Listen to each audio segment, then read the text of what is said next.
Hello, everybody, and welcome to the Ridiculous Report. I'm Jeff, and this story is There Was Something in the Wall, and My Landlord Knew. Uh-oh. I moved into an apartment because it was cheap. That should have been the first red flag. I was 27, fresh out of a breakup and emotionally wrecked. The kind of scroll Zillow with a bottle of whiskey phase of life. And then this listing popped up. Charming studio in historic building, $650 a month, all utilities included. It was in Chicago, where studios go for double that. So yeah, I jumped at it. The building was weird. It was old, sure, like pre-World War I old. The hallways smelled like wet pat plaster. The elevator worked, but I swear it groaned like it hated every floor. My unit was at the very end of the fifth floor, 5G. Right next to what I assumed was a utility closet. There was a padlock on it and a small paper sign that just read, "Do not open." That kind of thing you think is a joke until it's not.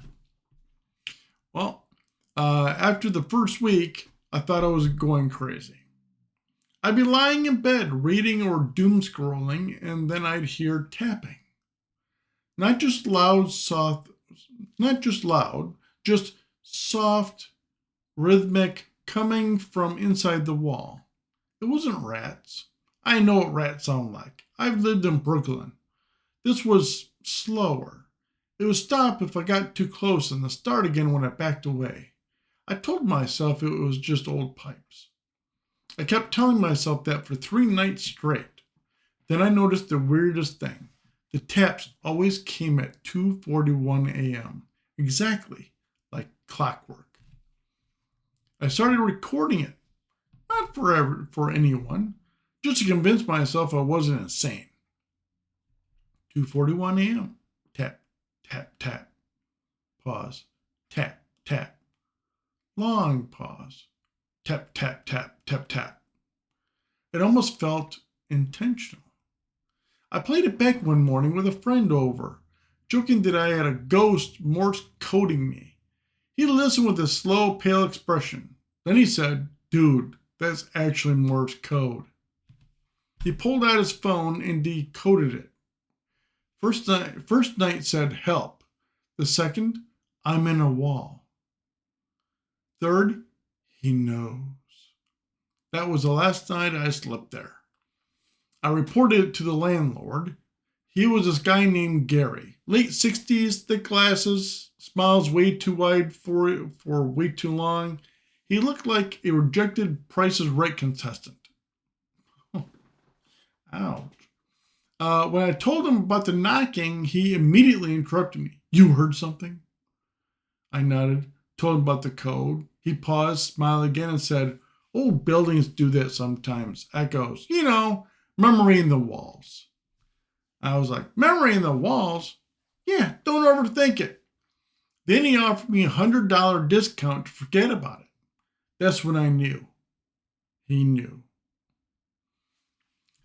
I brought a cheap, I bought a cheap stud finder and handheld drill. I was probably stupid, dangerous, illegal even, but I couldn't shake the feeling someone was in there, trapped, forgotten. At 2:39 a.m., I turned off all the lights, stood in front of the spot where I always heard the sound and whispered, "I'm going to try and help you." I waited. 2:41 a.m. Tap, tap, tap. I drilled. Beneath the drywall, there was a thin wooden board nailed shut, old, rotten, like it had been hidden for decades. I pried it open with a crowbar. Behind it was a space, not just a gap, an entire crawl space, maybe 3 feet deep and 4 feet tall, like a forgotten compartment between floors.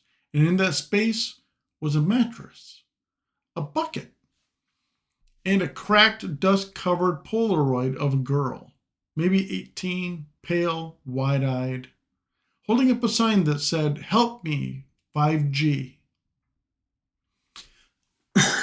I ran, called the cops, They didn't believe me at first. They thought I was on something. Until they opened the wall. What they found wasn't a body. It was worse. They found a notebook. Inside were dozens of pages of writing, all in the same shaky hand. Names, dates, entries, likes. Day 14, still no food. Day 31, he turned off the water. Day 43, someone moved in. They won't hear us. The last entry, he always finds more girls. The cops launched a full investigation. The listing disappeared, so did Gary. Turns out the building had a history of runaway tenants, mostly women. All lived in 5G. All were never heard from again. They still haven't found him. I moved out that night. I still can't sleep through 2:41 a.m. I wake up every time without fail. Why? Because last week, in my new apartment, I heard tapping.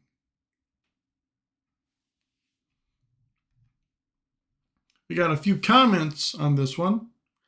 One says, tapping in Morse code at the same time every night? Nope, absolutely not. I'm burning the lease in the building. Wow. Here's another. He always finds more girls. That line is going to haunt me for years. The fact that Gary just disappeared makes this 100 times worse. He's still out there, somewhere, looking for another 5G. Echoes, memories in the walls. That's the creepiest line of the whole thing, and I don't think we're talking metaphorically here. This story needs a Netflix deal, like immediately, based on a real listing. That's nightmare fuel. And the last one, not me setting an alarm for 2:41 a.m. just to test the universe. Well, let us know what you think and some of that. Put in the comments below and some of what you think about this, or if you also had any other experiences, and let us know. Until next time, you have a great one. Bye-bye.